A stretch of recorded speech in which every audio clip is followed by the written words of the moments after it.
Welcome everyone. ভারতীয় সংবিধানের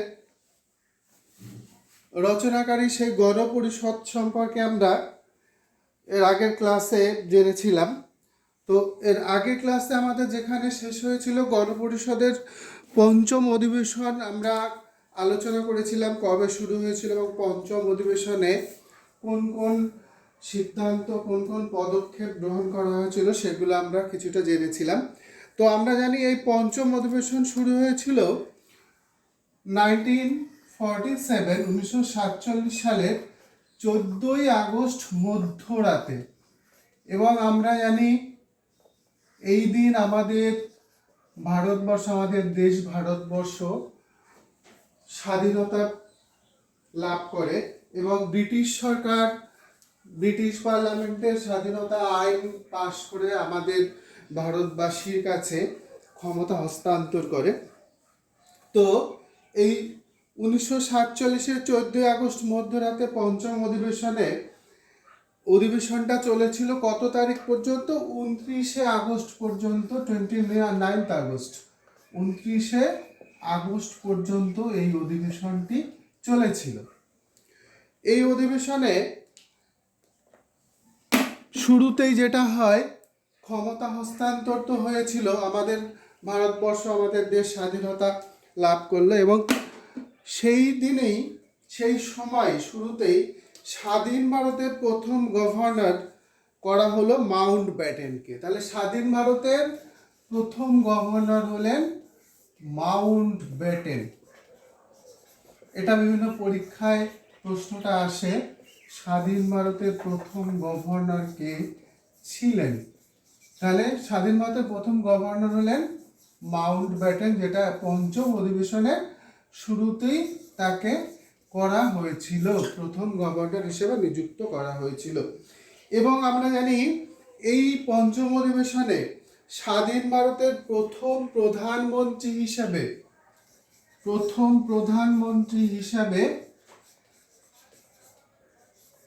কাকে নিযুক্ত করা হয়? আমরা জানি পণ্ডিত জওহরলাল নেহেরুকে স্বাধীন ভারতের প্রথম প্রধানমন্ত্রী হিসাবে নিযুক্ত করা হয়।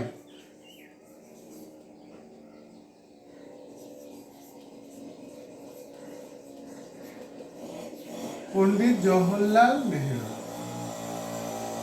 তাহলে আমরা জানি এই সময় থেকে, পঞ্চম অধিবেশন থেকে আমাদের দেশের এই গণপরিষদ, সে আর শুধুমাত্র গণপরিষদ রইল না, গণপরিষদ স্বাধীন ভারতের একটা আইনসভা হিসাবে কাজ করতে শুরু করেছিল ওই অধিবেশন থেকে। এবং তা এই কারণে যেহেতু একটা আইনসভা হিসাবে কাজ করা শুরু করে, তো এই আইনসভার সভা পরিচালনার জন্য এই অধিবেশনের প্রথম স্পিকার বা একজন অধ্যক্ষ নিযুক্ত করা হয়। তাহলে এই পঞ্চম অধিবেশনে স্বাধীন ভারতের প্রথম যিনি অধ্যক্ষ বা স্পিকার তাকে নিযুক্ত করা হয়েছিল, তিনি হলেন জি.ভি. মভলঙ্কর। তাহলে প্রথম অধ্যক্ষ কে হয়েছিলেন?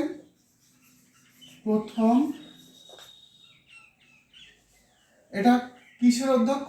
আইনসভার, মনে রাখবে, আইনসভার প্রথম অধ্যক্ষ।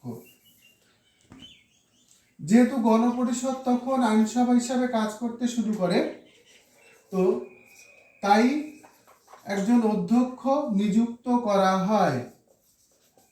স্বাধীন ভারতের প্রথম অধ্যক্ষ, আইনসভার প্রথম অধ্যক্ষ বা স্পিকার কে হয়েছিলেন? জি.ভি. মভলঙ্কর। জি.ভি. মভলঙ্কর। এটা বিভিন্ন কম্পিটিটিভ এক্সামের পরীক্ষায় এটা দেখা যায়, প্রথম অধ্যক্ষ কে ছিলেন এবং ওনার পুরো নাম কি সেটাও অনেক পরীক্ষার প্রশ্নে আসে। ওনার পুরো নাম হচ্ছে গণেশ বাসুদেব মভলঙ্কর।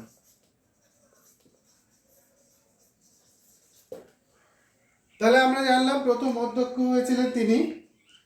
তো স্বাধীন ভারতের আমরা বলতে পারি স্বাধীন ভারতের প্রথম পার্লামেন্ট, স্বাধীন ভারতের প্রথম পার্লামেন্ট ছিল এই গণপরিষদ।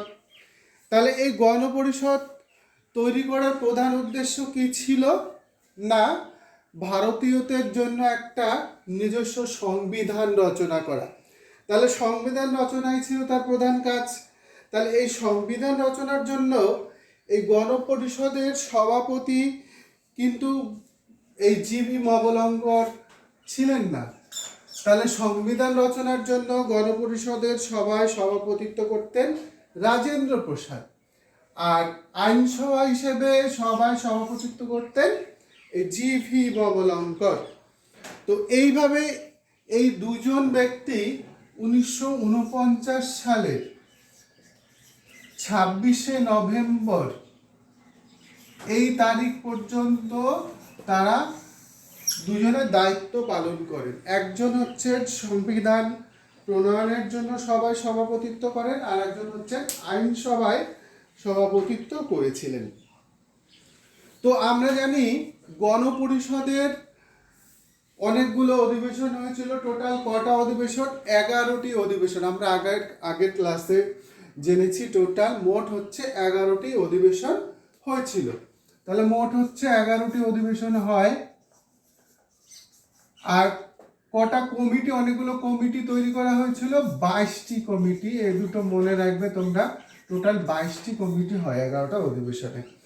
তাহলে আর এই যে এই তারিখটা 1949 26শে নভেম্বর, এই তারিখে সংবিধান রচনার কাজ সমাপ্ত হয়েছিল। তাহলে আমরা জানি 1949 সালে 26শে নভেম্বর এই দিন সংবিধান রচনার কাজ সমাপ্ত হয় এবং গৃহীত হয়, এবং 1950-এর 26শে জানুয়ারি তারিখে সংবিধান চালু করা হয়েছিল। তো এই যে বিভিন্ন অধিবেশনে যে বিভিন্ন পদক্ষেপ, বিভিন্ন কার্যাবলী গ্রহণ করা হয়েছিল, তার মধ্যে আর এক গুরুত্বপূর্ণ একটা পদক্ষেপ গ্রহণ হচ্ছে খসড়া কমিটি তৈরি করা। আমরা জানি টোটাল 22টি কমিটি ছিল, তার মধ্যে অন্যতম ছিল হচ্ছে খসড়া কমিটি। কিসের খসড়া?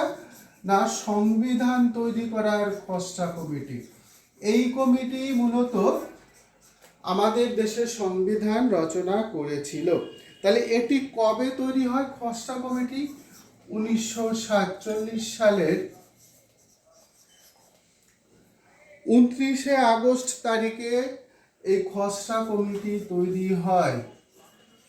তারিখটা মনে রাখবে, এটা পরীক্ষায় আসে। তাহলে এই খসড়া কমিটি, যার মূল দায়িত্ব ছিল একটা খসড়া সংবিধান তৈরি করা, তো সেটা 1947 সালের 29শে আগস্ট তৈরি হলো।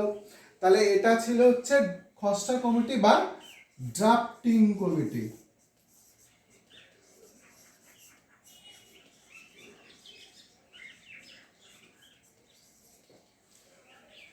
তাহলে আমরা বিভিন্ন কমিটি সম্পর্কে তো অবশ্যই জানবো। তাহলে আমরা প্রথমে ভারতীয় সংবিধানের গণপরিষদের এই খসড়া কমিটির গঠন সম্পর্কে আমরা একটু জেনে নিই। তো এই খসড়া কমিটির সভাপতি করা হয়েছিল ডক্টর B.R. আম্বেদকরকে। আমরা জানি ডক্টর B.R. আম্বেদকর ছিলেন গণপরিষদে যারা যে সমস্ত সদস্য, বিশেষ করে বিভিন্ন কমিটি, তার মধ্যে একজন অন্যতম আইনজ্ঞ ব্যক্তি, একজন বিশিষ্ট আইনজ্ঞ ব্যক্তি, পণ্ডিত মানুষ। তো সেই কারণে তাকে এই সংবিধান রচনা করার জন্য যে সমস্ত আইন কানুন সেটা তিনি অনেক ভালো জানতেন, বুঝতেন, তাই তাকে এই খসড়া কমিটির সভাপতি করা হয়েছিল। তাহলে খসড়া কমিটি মোট সদস্য ছিল হচ্ছে 7 জন, 7। মোট সদস্য সংখ্যা 7 জন। তাহলে এর সভাপতি কে ছিলেন? সভাপতি ডক্টর B.R. আম্বেদকর।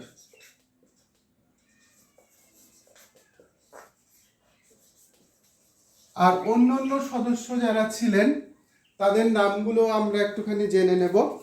তো এই খসড়া কমিটির 7 জন সদস্যদের মধ্যে সভাপতি হিসাবে যেমন ডক্টর বি.আর. আম্বেদকর ছিলেন, এছাড়া ছিলেন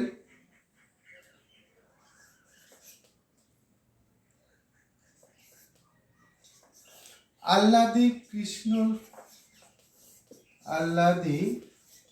কৃষ্ণস্বামী আইয়ার,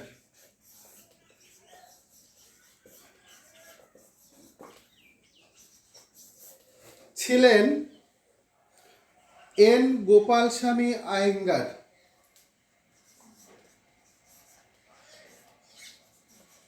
এন গোপালস্বামী আয়েঙ্গার,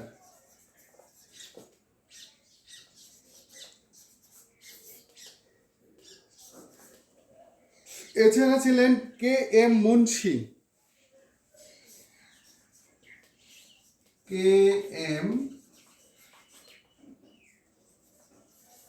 মুন্সি। নাম্বার 5, সৈয়দ মোহাম্মদ শাহদুল্লাহ, সৈয়দ মোহাম্মদ শাহদুল্লাহ। এছাড়া ছিলেন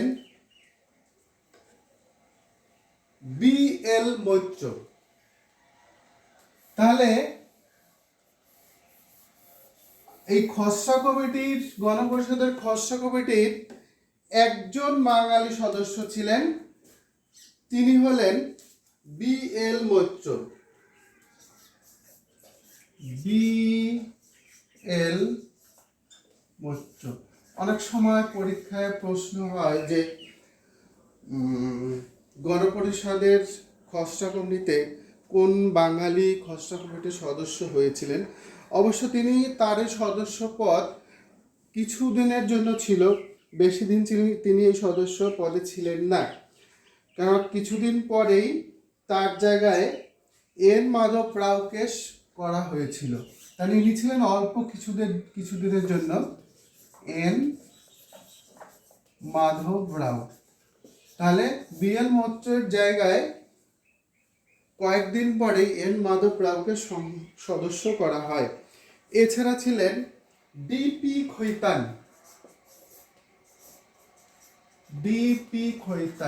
কিন্তু ইনি সদস্য হওয়ার কিছুদিন পরেই তার মৃত্যু হয়, তো সেই কারণে ওনার জায়গায় মৃত্যুর কারণে টি.টি. কৃষ্ণমাচারীকে সদস্য করা হয়। তাহলে আমরা খসড়া কমিটির যে সদস্য ছিলেন 7 জন, কারা কারা কে সভাপতি ছিলেন সে সম্পর্কে জানবো। আর একটা বিষয় মনে রাখবো, গণপরিষদ এই খসড়া কমিটি তৈরি হওয়ার পরেই খসড়া কমিটিকে স্পষ্ট নির্দেশ দিয়েছিল যে তারা যেন সংবিধান রচনার ক্ষেত্রে 1935 সালের ভারত শাসন আইনকে গুরুত্ব সহকারে তারা যেন অনুসরণ করে। তাহলে আমরা এর পরের ক্লাসে আরও যে কমিটিগুলো রয়েছে গুরুত্বপূর্ণ, সেই কমিটিগুলোর নাম, যেগুলো বেশি গুরুত্বপূর্ণ এবং তাদের সভাপতি সম্পর্কে এবং গণপরিষদের আর বাকি অংশগুলো সম্পর্কে আমরা জানব।